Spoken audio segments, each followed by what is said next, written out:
The hospital sat in desolation, hidden behind a veil of overgrown weeds and a rusting iron gate. Once a beacon of healing, St. Solace Hospital had become the kind of place people whispered about late at night. They spoke of patients who went in and never came out, of lights flickering in windows long after the building was abandoned, and of screams that echoed faintly through the air on windless nights. Dr. Evelyn Carter was skeptical. As a researcher of paranormal phenomena, she had spent her career disproving myths and urban legends. St. Solace was no different, just another decaying structure wrapped in local folklore. Still, there was something about the hospital that unsettled her as she approached.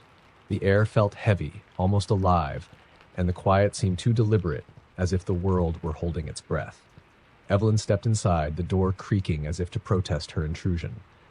The foyer was dim, the only light filtering through cracked windows. Broken furniture and medical equipment lay scattered across the floor, and the faint smell of antiseptic still lingered, mingling with the musk of decay. She began to set up her equipment, determined to capture evidence. Of what? She wasn't sure. The first few hours passed uneventfully. Evelyn recorded the eerie silence, the groaning of the building as it settled, and the occasional scurrying of rats. But then, as midnight approached, her audio recorder picked up something else, a faint voice, singing. She froze, her eyes darting toward the hallway. It was a nursery rhyme, hauntingly familiar, sung by a child. The sound was faint but unmistakable. Heart pounding, she grabbed her flashlight and followed the voice. The beam of light wavered as her hand trembled, illuminating peeling wallpaper and smeared handprints. The singing grew louder as she reached the pediatric ward. The room was a tableau of forgotten innocence. Tiny beds with rusted frames lined the walls, some still adorned with faded, mildew-stained bedding. The flashlight's beam landed on a doll sitting upright on one of the beds. Its glass eyes seemed to glint in the dark. Its porcelain face cracked as though it had been crying. The singing stopped abruptly. Evelyn felt a chill run down her spine. She scanned the room, but there was no one there. She approached the doll cautiously, her footsteps echoing in the empty space. As she reached out to examine it, the door to the ward slammed shut behind her. She whirled around, but the hallway was empty. Her flashlight flickered and died. She fumbled in the darkness, her breath shallow and rapid. Then she heard it, a wet, shuffling sound like bare feet dragging across the floor. It was coming closer. She backed up, her hands searching for anything she could use as a weapon. Her fingers closed around a piece of broken metal, and she gripped it tightly. A shadow loomed in the doorway, and Evelyn's breath caught in her throat. The figure was impossibly tall, its limbs elongated and grotesque, its head tilted unnaturally as if studying her. Then it stepped into the room, and she saw its face, or what should have been a face. Instead, there was a smooth, featureless surface like wax melted over bone. It raised an arm, and the room was filled with a piercing scream, not from Evelyn, but from the doll. The doll's mouth gaped open, its scream rising in pitch until it was deafening. Evelyn covered her ears and dropped to her knees, the metal shard clattering to the floor. The shadowy figure moved closer, its movements jerky and unnatural, as if it were a puppet on strings. In her panic, Evelyn remembered the recorder in her pocket. She fumbled to turn it on, desperate to capture whatever this was. As soon as she pressed record, the screaming stopped. The room was silent again, but the figure remained, its faceless head now mere inches from her own. "Why are you here?" a voice rasped, not from the figure, but from everywhere and nowhere at once. Evelyn couldn't answer. Her voice had abandoned her. The figure reached out a hand, its fingers ending in sharp, claw-like tips. Just as it was about to touch her, the room plunged into absolute darkness. Evelyn felt as if she were falling, the ground disappearing beneath her. She screamed, but there was no sound, no air, no anything. When she woke, she was lying outside the hospital gates, her recorder clutched in her hand. The sun was rising, painting the sky in shades of orange and pink. She sat up, her body aching, and pressed play on the recorder. The tape was blank, except for one thing, a faint voice whispering a single word over and over again, "Stay." Evelyn never returned to St. Solace, but the nightmares followed her. And sometimes when she was alone, she could still hear the singing, faint and distant, as if coming from another world. Story number 2. The rain poured relentlessly, drenching the old asylum that stood atop Hollow Ridge. Its windows, like dead eyes, reflected the occasional flash of lightning, and its sagging walls seemed ready to collapse under the weight of their secrets. Hollow Ridge Asylum had been abandoned for decades, but no one dared to go near it. Stories of patients gone mad, doctors vanishing, and unspeakable experiments had cemented its reputation as a place of evil. Victor Barnes was not afraid of stories. As a journalist, he had built a career chasing the truth behind urban legends, and Hollow Ridge was his white whale. With a flashlight, a camera, and a sense of determination, he stepped through the rusted gates and into the asylum. The air inside was damp and heavy, carrying the scent of mold and something more acrid, like scorched flesh. His flashlight beam illuminated broken furniture, shattered glass, and dark stains on the walls and floor. Graffiti from thrill seekers adorned the walls, but one phrase, repeated over and over in shaky handwriting, stood out. "Don't look at her." Victor's footsteps echoed unnaturally, the sound swallowed too quickly by the oppressive silence. He began snapping photos, documenting the decay, when he noticed something odd. The camera's display screen showed shapes that weren't visible to the naked eye, shadowy figures lurking at the edges of the room. At first, he thought it was a malfunction, but as he moved the camera, the shapes moved with it, staying just out of reach. A chill ran down his spine. He pressed forward, foiling himself it was just a trick of the light, and climbed the stairs to the second floor. The staircase groaned under his weight, and he swore he heard faint whispers. He paused, holding his breath, and the whispers stopped. He turned his flashlight toward the hallway above, revealing a row of patient rooms with doors ajar. As he walked, he felt the temperature drop sharply. His breath fogged in the air, and the whispers returned, louder this time. They seemed to come from all directions, a cacophony of voices speaking in a language he didn't understand. Then, from one of the rooms, a soft, rhythmic tapping began. Victor hesitated, but forced himself to investigate. The room was empty, save for a single wheelchair facing a cracked window. The tapping came from the wheelchair's wheel, spinning slowly, as if someone had just let go of it. He approached cautiously, his flashlight trembling in his hand. The moment he touched the wheelchair, the room door slammed shut behind him. He whipped around, his flashlight beam cutting through the darkness, but there was no one there. The whispers became screams, and the air grew thick, suffocating him. Suddenly, he felt a hand on his shoulder. Cold, skeletal fingers gripped him tightly. He spun around, but there was nothing there. His camera, hanging around his neck, began to flash repeatedly, as if taking pictures on its own. He grabbed it, heart racing, and looked at the photos. Each one showed a woman standing behind him. Her face was obscured by long, stringy hair, and her eyes were empty sockets. Her mouth was wide open, as though caught mid-scream. The last photo showed her reaching for him, her bony fingers inches from his neck. Victor dropped the camera and bolted out of the room. The asylum seemed to come alive around him, doors slamming, walls groaning, and shadows darting across his path.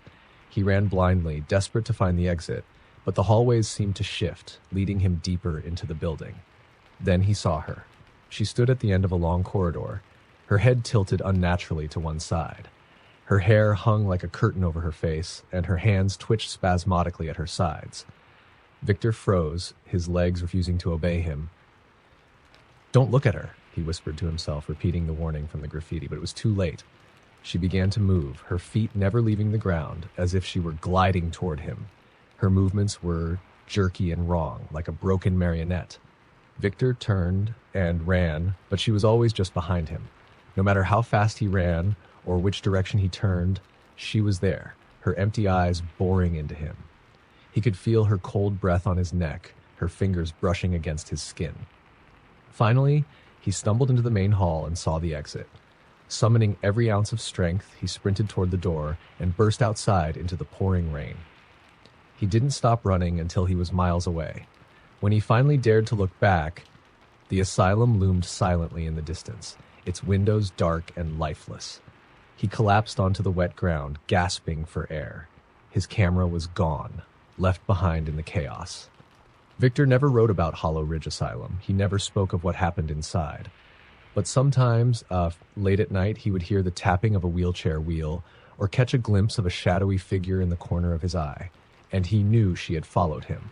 Story number 3. The forest was quiet, unnaturally so, as if every creature within its depths was holding its breath.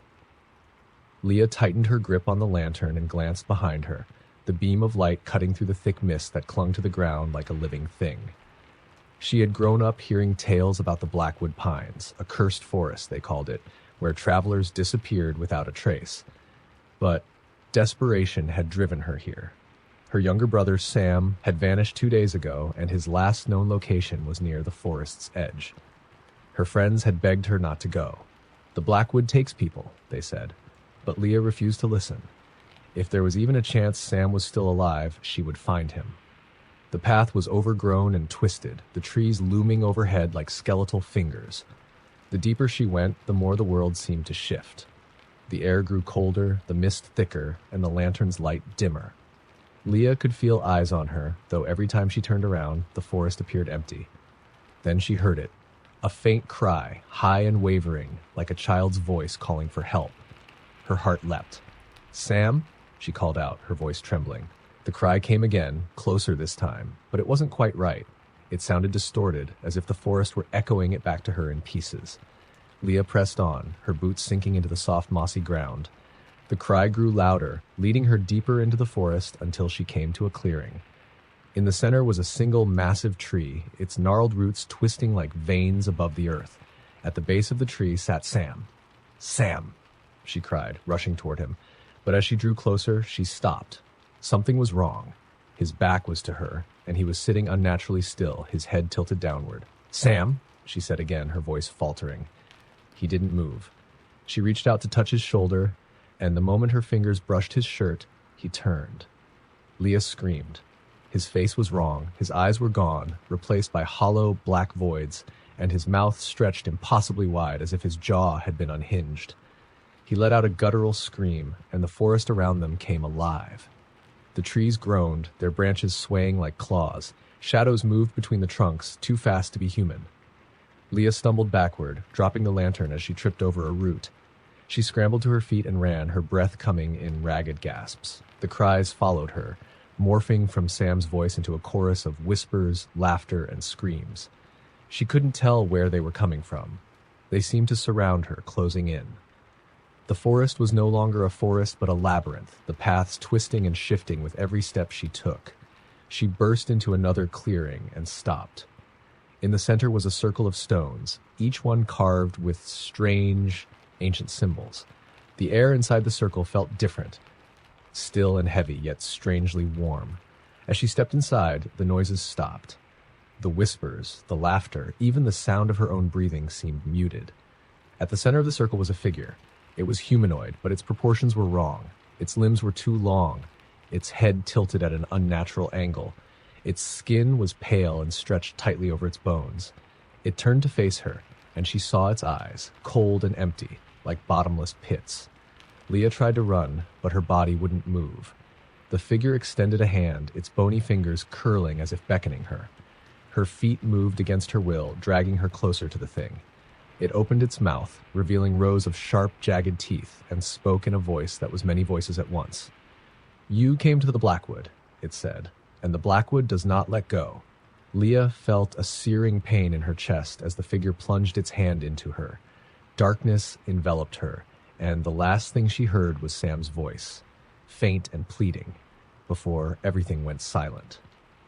The next morning, a group of hikers found Leah's lantern at the edge of the forest. Her footprints led into the Blackwood, but disappeared after a few steps. The hikers didn't stay long. They swore they heard someone calling their names from the trees, but when they looked, there was no one there. No one enters the Blackwood anymore. But sometimes, on quiet nights, people claim to hear Leah's voice, soft and desperate, calling for help from deep within the trees. Story number 4. The train station at Ravenmoor was a forgotten relic, hidden deep in the countryside and shrouded in mist even on the brightest days. Locals avoided it, calling it the Station of Shadows, but no one seemed to know why. Stories circulated, passengers who boarded trains that never returned, ghostly figures glimpsed in the windows, but those were just tales, or so Emily thought. Emily was a journalist chasing a story about abandoned railways, and Ravenmoor was her next stop. She arrived just before dusk, the sun sinking into a horizon of gray clouds. The station was eerily silent, its peeling paint and cracked tiles a testament to decades of neglect. A single platform stretched into the fog, and beyond it, the dark rails disappeared into infinity. As she stepped onto the platform, her boots crunching against loose gravel, she noticed something odd. The air felt thicker here, almost suffocating, and the usual hum of distant birds and insects was absent. She glanced around, expecting to feel a chill, but the air was warm. Too warm, like standing too close to a fire. Emily pulled out her camera and began snapping photos of the crumbling architecture. As she adjusted her lens, a distant sound caught her attention, a low, rhythmic rumble growing louder by the second. She turned toward the tracks, her heart racing. The stories mentioned no trains. Then she saw it. Emerging from the fog was a black steam locomotive, its massive wheels grinding against the rails, its whistle shrieking like a wounded animal. The train was impossibly pristine, its polished metal gleaming despite the station's decay. Emily felt an urge to step back, but her feet remained rooted in place. The train screeched to a halt, and the doors hissed open. No conductor appeared, no passengers disembarked. Instead, a voice echoed through the station, deep and hollow. "All aboard!" Emily hesitated, her journalistic curiosity warring with a deep, primal fear. Against her better judgment, she climbed aboard. The interior was dimly lit, the air stale and heavy with the scent of burnt oil. She walked down the aisle, her footsteps muffled by the threadbare carpet. The seats were empty, but she could feel the weight of unseen eyes on her. As the train jerked into motion, the windows turned black. Emily tried to look outside, but saw only her reflection staring back, pale and wide-eyed. Then the lights began to flicker, and the whispers started. At first, they were faint, indistinct murmurs just beyond comprehension, but soon they grew louder, filling the cabin with a cacophony of voices, some pleading, others angry, all overlapping. She turned to leave, but the aisle stretched impossibly long, the exit farther away with each step she took. Suddenly, the train lurched to a stop. The whispers ceased, replaced by a heavy, oppressive silence. Emily turned, and her breath caught in her throat. The passengers had arrived. Each seat was now occupied by shadowy figures, their forms barely distinguishable from the darkness that enveloped them. Their faces were featureless voids, but Emily felt their attention, sharp and unrelenting. One by one, they turned their heads toward her, the movement slow and deliberate. Panic set in, and Emily sprinted toward the door at the far end of the car. She yanked it open and stumbled into the next compartment, only to find herself back where she started. The same seats, the same shadows, the same silent, staring figures. Her lantern flickered, and a single chilling voice spoke from the darkness. "You boarded the train. You belong to it now." The walls of the train began to close in, the shadows creeping closer, their outlines stretching and twisting unnaturally. Emily screamed, her voice swallowed by the oppressive dark. The last thing she saw was her reflection in the window, her face distorted and melting into the void. When morning came, the station was empty again. Emily's car was parked where she'd left it, her belongings untouched. The only trace of her was her notebook, lying open on the platform. On the last page, scrawled in frantic handwriting, were the words, "Don't board the train. It takes you where you don't want to go." To this day, the train at Ravenmore is said to appear at random, always shrouded in fog, always pristine. Some say they've heard the whistle in the distance, others claim to have seen the shadows through the windows. But no one ever boards. At least, no one who ever returns. Story number 5. It was supposed to be a simple night shift. Jenna had worked as a security guard for years, and the abandoned Westfield Mall was just another empty building, forgotten by time. The mall had closed its doors abruptly a decade ago, but rumors swirled about why. Some claimed the building was cursed. Others said something terrible had happened there, though no one seemed to know what. Jenna didn't care about the rumors. It was an easy job: patrol the halls, check the cameras, and keep vandals out. The pay was good, and the quiet didn't bother her, or at least it hadn't until tonight. The shift started normally. The mall was as she remembered it, a sprawling, decaying labyrinth of shuttered stores and flickering neon signs. The air inside was stale, carrying the faint scent of mildew and rotting plastic. Her footsteps echoed in the cavernous space as she walked her route, flashlight in hand. At 1:13 a.m. she heard it. A faint, distant laugh. It echoed through the empty corridors, high-pitched and childlike. Jenna froze, her heart skipping a beat. The mall had been abandoned for years. There were no children here. "Hello," she called, her voice reverberating through the silence. No response. She scanned the area with her flashlight, but the beam revealed only dust-covered mannequins and broken display cases. Shaking off her unease, she continued her patrol, telling herself it was just her imagination. The laugh came again, closer this time. Jenna's stomach tightened. She gripped her flashlight tighter and followed the sound, which seemed to be coming from the old food court. The place was a mess. Tables overturned, chairs scattered, and the faint smell of spoiled grease lingering in the air. But in the center of the court stood something out of place. It was a carousel. Jenna blinked. There had never been a carousel in the mall before, and yet, here it was, standing tall and gleaming as though it had been freshly polished. Its horses were frozen mid-gallop, their painted eyes wide with exaggerated expressions. The carousel's lights flickered faintly, casting eerie shadows on the walls. The laugh came again, and the carousel began to turn. Its music was warped. The once cheerful tune slowed to a sinister, discordant melody.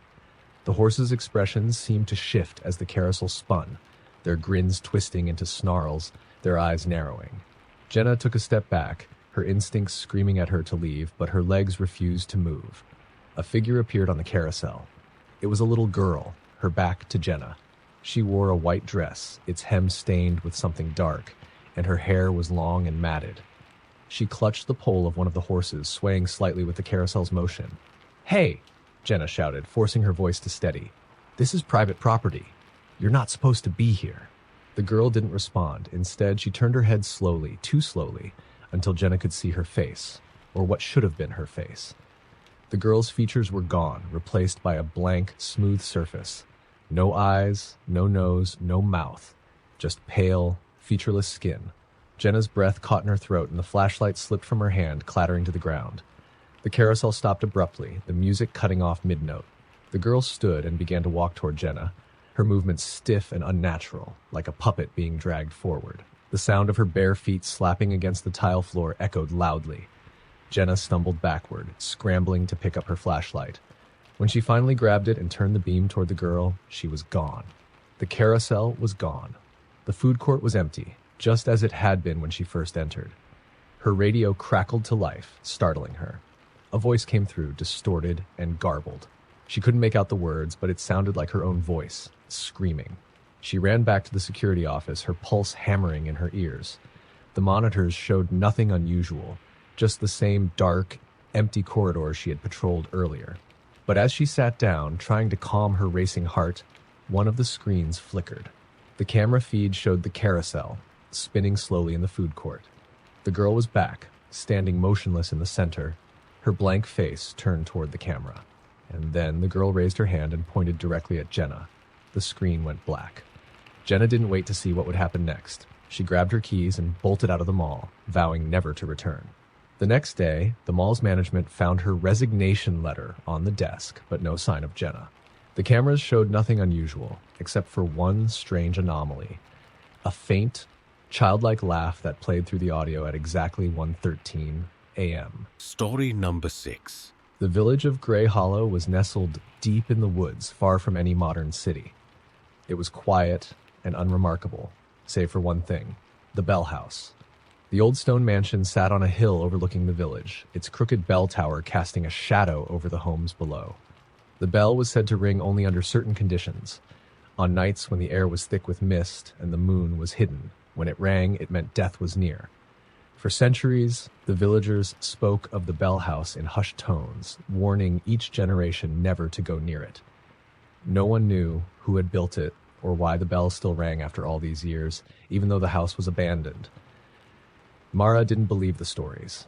She had grown up hearing the legends, but as an outsider who had moved to Grey Hollow as an adult, she thought the tales were just old superstitions. So when Adair brought her to the bell house one foggy night, she went willingly, eager to prove the villagers wrong. The air grew colder as she approached the house, her flashlight cutting through the thick mist. The building loomed above her, its windows shattered and its stone facade covered in creeping ivy. The bell tower seemed impossibly tall, reaching into the swirling fog. The front door creaked loudly as Mara pushed it open. The air inside was damp and heavy, carrying the faint smell of decay. Dust swirled in her flashlight's beam, and the floor creaked under her boots. The house was eerily silent except for the faint sound of dripping water somewhere deeper within. Mara wandered through the main hall, taking pictures with her phone. The furniture was covered in white sheets, and strange markings were carved into the walls, symbols she didn't recognize. Her curiosity grew as she moved deeper into the house, her nerves on edge but her skepticism still intact. Then she heard it, the faint tolling of a bell. It was deep and resonant, vibrating through the air and rattling her chest. Mara froze, her heart pounding. The bell rang again, louder this time, and then again, each toll growing closer together until it formed a relentless rhythm. She turned toward the sound and saw the staircase leading up to the bell tower. Against her better judgment, she climbed it. Each step groaned under her weight, the sound swallowed by the relentless tolling of the bell. At the top of the stairs was a small wooden door. The noise was deafening now, shaking the walls and floor. Mara reached for the doorknob, her hand trembling, and pushed it open. The bell was there, massive and ancient, its surface covered in rust and strange engravings. It swung violently, yet there were no ropes or mechanisms moving it. It seemed alive, each toll like a heartbeat. As Mara stared, something moved in the shadows. A figure emerged, a tall, gaunt man dressed in tattered robes. His face was pale and hollow, his eyes sunken and devoid of life. He raised a hand, pointing at Mara, and the bell stopped abruptly. The silence was suffocating. Mara couldn't move, her body frozen under the figure's gaze. He opened his mouth, and a low, guttural voice filled the room. "The bell tolls for those who seek it," he said, "and it tolls for you." Before she could react, the man vanished, dissolving into a cloud of black smoke. The room grew cold, and the bell began to toll again, louder and faster. The walls seemed to close in, the air pressing against her like a heavy weight. Mara turned and ran, stumbling down the stairs and out of the house. The bell's toll followed her, echoing through the forest as she fled back to the village. When she reached her home, she slammed the door and locked it, her chest heaving with panic. She tried to tell herself it was a trick of the mind, a combination of fear and imagination, but deep down, she knew the truth. The next morning, the villagers found Mara's body in her home. Her face was frozen in terror, her mouth open in a silent scream.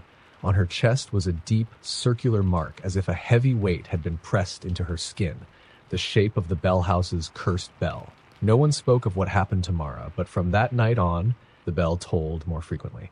And with each toll, another soul vanished from Grey Hollow, claimed by the curse of the bell house. Story number 7. The quiet town of Eldermore had one peculiar rule that everyone followed without question. Never, under any circumstances, look out your window after midnight. It wasn't written in law, but the warning was passed down through generations, whispered like a prayer. No one could explain why, but those who disobeyed were never seen again. Samantha, new to the town and skeptical of its traditions, brushed off the warning as small-town superstition. She had recently moved into a charming old house on the edge of the forest, eager to escape the chaos of the city. Her neighbors were kind but distant, and their insistence on the window rule amused her more than it frightened her. On her first night in the house, the silence was profound. No crickets, no wind, just an oppressive stillness that seemed to swallow the world outside. Samantha found herself lying awake in bed, her mind restless. At exactly 12:03 a.m., she heard it. A faint tapping on the living room window. It was rhythmic and deliberate, like someone lightly drumming their fingers against the glass. Her heart skipped a beat. Her first thought was that it must be a branch swaying in the wind, but when she listened closer, the sound was too precise, too intentional. She glanced at the clock, 12:04 a.m. The tapping continued, steady and unrelenting. Samantha sat up, her curiosity piqued. She tiptoed to the living room, her bare feet silent on the wooden floor. The tapping grew louder as she approached the window. "Probably just a prank," she muttered to herself. "Kids messing around." She reached the window but stopped short, the warning from the townsfolk echoing in her mind. "Don't look out your window after midnight." Samantha hesitated, her hand hovering near the curtain. Then, with a frustrated sigh, she pulled it aside and looked.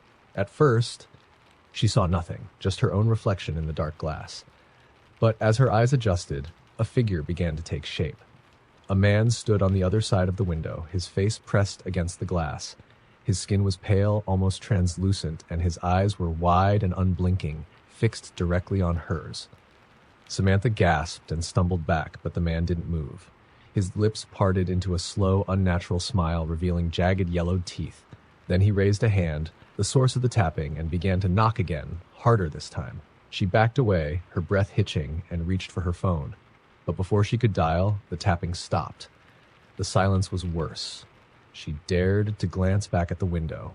The man was gone. Samantha's relief was short-lived. A loud creak echoed through the house, coming from the back door. She turned toward the sound, her stomach twisting. The door was locked. She was sure of it. She'd locked it herself before going to bed. Another creak, this time from the stairs. He was inside. Samantha grabbed the nearest object, a lamp, and held it in front of her as she crept toward the staircase. The house felt colder, the air heavy and hard to breathe. Each step she took felt like an eternity, her heart pounding in her ears. At the top of the stairs, she saw him. The man stood in the hallway, his head tilted at an unnatural angle.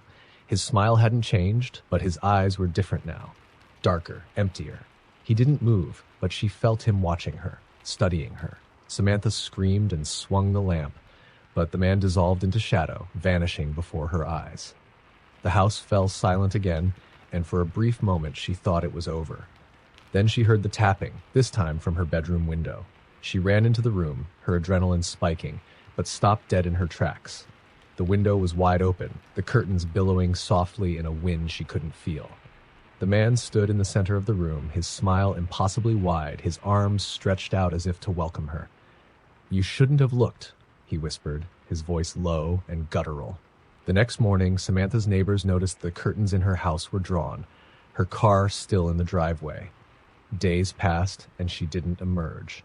When the authorities finally entered, the house was empty, save for a single message scrawled on the living room window in what appeared to be frost. "Don't look."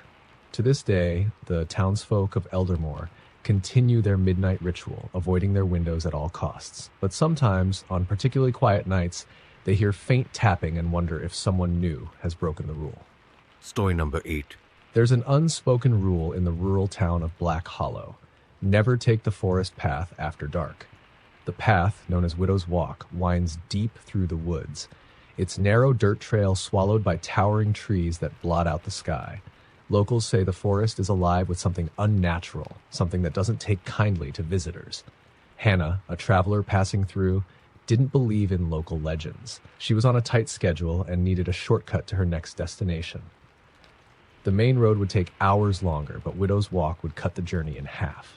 Ignoring the warnings of the motel clerk and the strange, worried looks from the townsfolk, Hannah set off at dusk, determined to save time.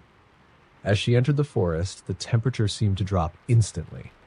The air was dense, filled with the smell of damp earth and decaying leaves. The canopy above blocked out what little light remained, plunging the path into an early darkness. Hannah switched on her flashlight and pressed forward, her boots crunching against the gravel. For the first mile, it was quiet, too quiet. The usual sounds of the woods, crickets, owls, rustling leaves, were conspicuously absent. The silence pressed against her like a physical weight, amplifying every sound she made. Then she heard it, the faint snap of a twig. She stopped, her flashlight darting to the trees. "Hello?" she called out, her voice trembling slightly. No response. The beam of light revealed only the dense underbrush and gnarled tree trunks. Hannah shook her head, laughing nervously at her own paranoia, and kept walking. But the sound came again, closer this time. Footsteps, slow, deliberate, and heavy, crunching through the foliage just out of sight. Her pace quickened. The footsteps did too.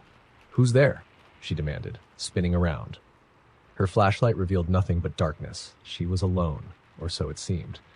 The footsteps stopped, replaced by a new sound, a low, guttural growl that seemed to come from all directions at once. Hannah's stomach dropped. It wasn't a dog or any animal she recognized. It sounded wrong, distorted, almost like the rumbling of a broken engine. The growl grew louder, and then she saw them. Eyes. Dozens of them, glowing faintly in the darkness, staring at her from the trees. They weren't human eyes. They were too large, too reflective, and their placement was all wrong. Too high, too low, too far apart. Panic gripped her, and she broke into a run. The forest seemed to close in around her, the trees shifting and twisting, their branches reaching out like skeletal hands. The path, once clear, now forked and twisted in impossible directions. No matter which way she turned, the glowing eyes followed, unblinking. Then came the whispers. They started as faint murmurs just below the threshold of understanding, but as she ran, they grew louder, overlapping, and chaotic. Words in a language she couldn't recognize filled the air, swirling around her like a storm.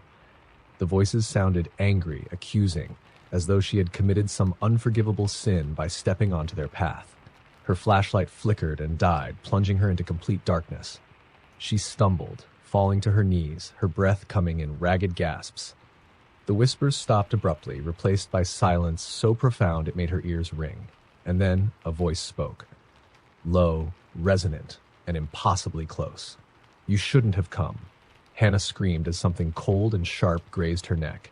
She scrambled to her feet and ran blindly, her hands outstretched to feel her way through the darkness. The ground beneath her shifted, no longer gravel, but something soft and spongy, like decayed flesh. She didn't know how long she ran, but eventually she burst out of the woods, collapsing onto the pavement of the main road. A passing truck screeched to a halt, and the driver rushed to her side. She was shaking, her clothes torn, her face streaked with dirt and tears. "What happened to you?" the driver asked, his voice filled with concern. "Don't take the path," was all she could manage to say before she passed out. The next morning, Hannah woke in the local hospital, her memory hazy but intact. The doctor, an older man with a grim expression, handed her a mirror. "You might want to see this," he said. Hannah hesitated, then looked. Her neck was marked with deep, jagged scratches, as if something with claws had tried to grab her. But what caught her attention was the writing carved into her skin, letters she didn't recognize but felt instinctively were a warning. She left Black Hollow that same day, vowing never to return. But as she drove away, she couldn't shake the feeling that the forest wasn't done with her. In the rearview mirror, she thought she saw glowing eyes watching her from the tree line. And in the distance, faintly carried on the wind, she heard the whispers again. Story number 9. It started as a joke. Carter, Emily, and Jake were spending a weekend in the remote cabin Carter's uncle owned, nestled deep in the Appalachian Mountains. It was the kind of place that didn't have cell service or Wi-Fi, forcing them to entertain themselves with old-fashioned storytelling and card games. By the second night, with the moon high and the woods eerily silent, Jake suggested they play the knock game. Carter laughed, brushing it off as a stupid internet myth. Emily, always the skeptic, rolled her eyes but agreed. The rules were simple. Go outside after midnight, stand at the edge of the forest, and knock 3 times on a tree. If you listened closely, you were supposed to hear someone, or something, knock back. The clock struck 12, and despite the heavy chill in the air, the trio grabbed flashlights and made their way to the tree line. The forest loomed ahead, dense and shadowy, the tall pines swaying gently in the breeze. "All right, I'll go first," Jake said, grinning as he stepped forward. He chose a thick, gnarled tree and rapped his knuckles against the bark 3 times. The sound echoed briefly, and then silence. The group waited, their breaths fogging in the cold air. Just as Carter was about to tease Jake for believing in such nonsense, it happened. Knock, knock, knock. The sound came from deeper within the forest, faint but deliberate. Jake's grin faltered. "It's probably an echo," he said, though his voice lacked conviction. "My turn," Emily said, stepping up. She knocked 3 times, her face set in mock seriousness. Again, the forest responded. 3 knocks, louder this time, closer. "See? Nothing to it," Emily said, though she glanced nervously over her shoulder. Carter was last. He approached the tree, smirking. "All right, forest spirits, let's see what you've got." He knocked 3 times, harder than the others, his voice mocking as he called out, "Knock if you dare." The silence stretched on, oppressive and heavy. Just when Carter turned to laugh at his friends, the knocking returned. "Knock! Knock! Knock!" It came from the direction of the cabin. The trio froze, their flashlights shaking as they turned back toward the small, weathered building. The windows were dark, and the door stood ajar, swinging slightly in the wind. "I thought we locked that," Emily whispered, her voice barely audible. "We did," Carter replied, his confidence wavering. Jake took a cautious step forward. "Maybe the wind." A loud crash came from inside the cabin, cutting him off. It was followed by a low, guttural sound, like something dragging across the floor. The 3 exchanged panicked glances before Carter, against his better judgment, crept closer to the cabin. "Stay here," he whispered, though neither Emily nor Jake seemed inclined to follow him. Carter stepped inside, his flashlight beam sweeping across the room. Everything was as they had left it, cards scattered on the table, empty snack wrappers on the floor. But the back door, which led to the forest, was wide open. Something moved in the corner of his vision. A fleeting shadow that disappeared too quickly to be real. Carter's breath caught as he turned toward the noise, his flashlight illuminating the hallway. At the far end stood a figure. It was tall and unnaturally thin, its limbs too long, its head tilted at an impossible angle. Its skin was pale and stretched tightly over its bones, and its eyes glinted in the beam of light. Slowly, it raised one impossibly long arm and tapped its fingers against the wall. Knock! Knock! Knock! Carter stumbled backward, his heart pounding as he turned and bolted out of the cabin. Run, he screamed, his voice breaking with terror. Jake and Emily didn't need to be told twice. The three of them sprinted down the dirt path, the sound of knocking echoing behind them, growing louder and faster. It seemed to follow them, relentless and unyielding, until they finally reached Carter's truck. The engine roared to life, and Carter floored the gas, the cabin disappearing behind them. None of them spoke as they drove back toward town, their faces pale, their hands trembling. When they reached civilization, they agreed never to speak of what happened. But that night, as Carter lay awake in his bed, he heard it again. Knock, knock, knock. It was coming from his bedroom window. He didn't dare look. Story number 10. Under the flickering fluorescent lights of St. Augustine's Hospital, the oppressive stench of antiseptic mingled with something far less identifiable, a sour, metallic tang that clung to the air like an unshakable fog. The hospital had been partially shut down for years, a relic of a bygone era when overcrowding and underfunding turned it into a shadow of its former self. Only the East Wing remained operational, reserved for critical care patients and those deemed high-priority cases. Mina, a newly hired night nurse, arrived for her first shift just as the sun dipped below the horizon, painting the sky a fiery red. She adjusted her badge nervously. The other nurses had whispered about this place. They called it the Still House. No one explained why, but Mina could feel it. The air seemed heavy, like it carried secrets it wasn't ready to share. The hallways stretched in eerie silence, interrupted only by the occasional beeping of monitors and the shuffling of footsteps that never seemed to belong to anyone. Mina's task for the night was simple: check on room 407. It was at the very end of the longest corridor, a room others avoided without explanation. When she reached room 407, her hand hesitated on the door handle. A faint scratching sound emanated from within, rhythmic and deliberate. Taking a deep breath, Mina pushed the door open. The patient, Mr. Calloway, was sitting upright in his bed. His pale, skeletal frame contrasted sharply with the dark hollows under his eyes. He didn't look at her. Instead, his gaze was fixed on the far corner of the room. "Mr. Calloway?" Mina asked, her voice trembling. He didn't respond. Slowly, Mina followed his gaze. At first, she saw nothing but shadows, but then a movement. A figure too tall and thin to be human, with impossibly long limbs that bent unnaturally.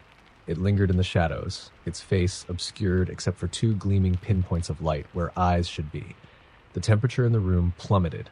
Mina's breath escaped her in visible puffs. Mr. Calloway finally spoke, his voice a raspy whisper. "They don't like being seen." Before Mina could react, the figure lunged forward, faster than her eyes could track, and the lights flickered violently. When they steadied, the corner was empty, and Mr. Calloway was gone. The bed was pristine, sheets untouched as if no one had ever been there. Panicked, Mina ran to the nurse's station, babbling about what she had seen. The older nurse on duty, Marjorie, looked up slowly, her face pale but unreadable. "Room 407 hasn't had a patient in years," she said. "That wing was closed after incidents." Mina protested, insisting she had seen him, spoken to him. Marjorie sighed and pulled out an old logbook, flipping through its pages until she stopped at a yellowed entry. "Mr. Calloway," she murmured. "He died here 20 years ago. They said he disappeared, but the truth is no one really knows." The scratching began again, louder this time, coming from the walls. The sound moved, traveling down the hallway like a living thing. The lights dimmed, casting everything in a sepia-toned haze. Marjorie stood, her movements stiff, as if compelled by an unseen force. "Once they know you can see them," she whispered, "they never stop." The scratching grew into a cacophony of shrieks and groans, as if the very walls were alive, twisting in agony. Mina backed away, her legs trembling. A shadow loomed at the end of the hallway, growing larger and darker. The figure returned, now joined by others, their shapes grotesque and shifting, as if trying to mold themselves into something human but failing. The last thing Mina saw before the lights went out completely was Marjorie turning to her, tears streaming down her face. "Run," she mouthed. But it was too late. The darkness swallowed her whole, and with it, the memory of her existence. By morning, the hospital was silent again, the halls undisturbed. The staff who arrived for the day shift would never know what transpired, only that the night crew was gone, and room 407 remained as empty as ever. Somewhere deep in the walls, the scratching began anew. Story number 11. Rain lashed against the windows of Whitlock General Hospital, drowning the world outside in a relentless storm. The hospital stood isolated on a desolate hill, its ancient stone walls groaning under the weight of decades. Most of the staff had gone home, leaving the skeleton crew to tend to the few patients unlucky enough to remain. Emily, a junior nurse on the night shift, was tasked with inventory in the basement storage. The other nurses had joked about her assignment, but their laughter was hollow, tinged with unease. No one liked going down there. The elevator creaked as it descended, its light flickering intermittently. Emily clutched her flashlight tightly, more bothered by the silence than the rickety old machinery. When the doors opened, a blast of damp, cold air hit her. The basement smelled of mildew and something else she couldn't place, something raw and organic. Rows of shelves loomed before her, filled with outdated medical equipment, yellowing paperwork, and rusting tools. As she moved deeper into the labyrinth, the light from the elevator grew faint, swallowed by the encroaching darkness. She flipped on her flashlight, its beam cutting through the murk. Then she heard it, a faint, rhythmic tapping. It wasn't the steady drip of water she had expected. This sound was deliberate, like nails tapping against metal. Emily froze, her breath hitching. "Hello?" she called, her voice trembling. The tapping stopped. For a moment, the silence was oppressive, pressing in on her like a physical weight. Then came the sound of something moving, shuffling, dragging, as though something heavy was being pulled across the floor. It was close, too close. She swung her flashlight toward the noise, but saw only the dusty floor and endless shelves. Her heart pounded as she continued walking, her steps quickening. The sound followed her, faster now, echoing in the empty space. She spun around, and for a split second she saw something at the edge of the flashlight's beam. It was crouched low to the ground, its limbs impossibly long and thin. The skin was pale and glistening, stretched tight over bones that jutted at odd angles. It wasn't human. Emily stumbled backward, her flashlight trembling in her hand.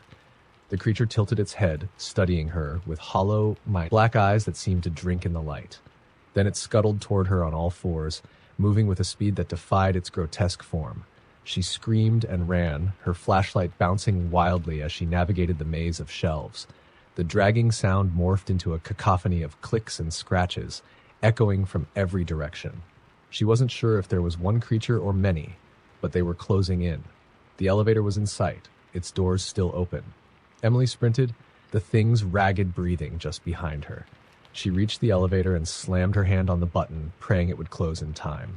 The creature lunged just as the doors slid shut, its gnarled claw-like hand wedged in the gap. For a terrifying moment, the doors shuddered, unable to close fully. Emily backed into the corner, her flashlight illuminating the creature's face, or what was left of it. Its flesh was peeling, revealing raw, pulsating muscle underneath. It let out a low, guttural growl that vibrated through her bones. Then the elevator jolted upward, severing the creature's hand. It fell to the floor, twitching, as the rest of the thing let out an ear-piercing shriek from below. Emily stared at the dismembered hand, bile rising in her throat. It wasn't just flesh and bone. Wires and shards of metal protruded from the stump, sparking faintly. The elevator reached the main floor, and Emily burst out, gasping for air. The night shift supervisor stared at her, alarmed. "What happened?" he asked. Emily tried to explain, but her words came out incoherent. She dragged him to the elevator, determined to prove she wasn't hallucinating. But when the doors opened, the basement was pristine. No severed hand, no overturned shelves, just silence. No one believed her story. But Emily knew what she saw. And late at night, when the hospital was quiet, she could still hear it. The faint, rhythmic tapping from beneath the floors.